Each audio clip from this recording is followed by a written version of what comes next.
Hey, ma tahay arday, ganacsade, macallin iyo hogaamiye kalgacal iyo xiiso qaba inuu barto ama kasbado xirfadda fagaara ka hadalka?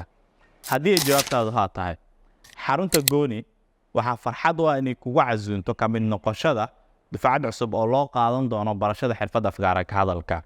Dufcaddan ayaa waxay heli doonaan muddo 7 tababar dhammaystiran oo la xiriira fagaara ka hadalka min bilow ilaa dhammaad. Tababarkan ayaa waxay ku baran doonaan wax allaale wixii la xiriira fagaara ka hadalka sida hordhaca fagaara ka hadalka, cabsida fagaara ka hadalka, diyaarinta khudbadaha iyo sida loo jeediyo. Waxaana intaa kuu sii dheeraan doonto inaad barato tallaabooyinka lagu kasbado ama lagu saameeyo dadka qalbiyadooda. Tababarkan inta uu socdo waxa uu noqon doonaa mid practical ah oo si joogto ah u samayn doonto adigoo ku practice gareyn doona microphone iyo dadweyga kala qaybgelaya tababarka. Marka aad dhamaysan waxaa fursad u heli doontaa inaad ku doonto shahaado cadaynaysa inaad tababarkan dhamaysatay. Haddii aad kalgacal iyo xiiso u qabto ka mid noqoshada 20 qof ee aan u qaadan doono tababarkan socon doona muddo usbuuca ah, kaliya waxa u baahan tahay inaad ku dhufato link WhatsApp ka qaybta hoose kaaga muuqda.